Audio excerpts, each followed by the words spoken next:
ہمارے احباب میں سے کچھ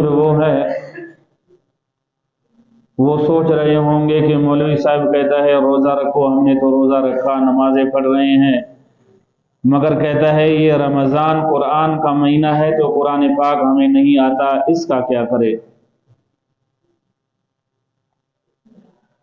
جن احباب کو قرآن کریم پڑھنا نہیں آتا ہے اور عمر 63 سال سے کم ہے، ان کے لیے میرا یہی مشورہ ہے، قرب جوار کے کسی امام سے قرآن پاک شروع کر لے۔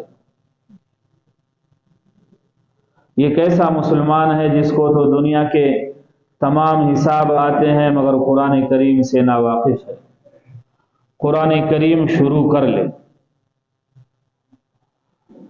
اگر قرآن پاک نہیں آتا ہے اور شروع کرنے کا ابھی موقع بھی نہیں ہے، ابتدا کرنے کا موقع بھی نہیں ہے،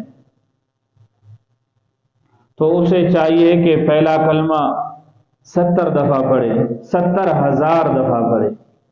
یہ ایک نصاب ہے، اپنے لیے ذخیرہ کر دے، اپنے والدین کے لیے ذخیرہ کر دے۔ لا الہ الا اللہ محمد الرسول اللہ، لا الہ الا اللہ محمد الرسول اللہ۔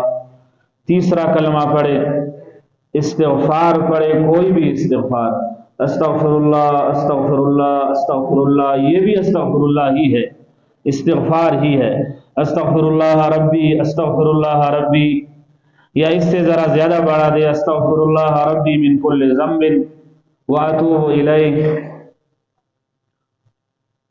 اس لیے ایک حدیث کی کتابوں میں آتا ہے، پیغمبر علیہ الصلوۃ والسلام فرماتے ہیں طوبی لمن وجد فی صحیفتہ استغفارا کثیرا، خوشخبری ہے اس آدمی کے لیے جس کے صحیفہ یعنی نامہ اعمال میں کثرت سے استغفار موجود ہو۔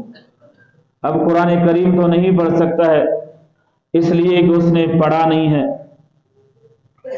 ہر وقت آدمی نماز تو نہیں پڑھ سکتا کہ نفل سے نفل پڑھے، اس کے بھی تو مواقع ہوتے ہیں۔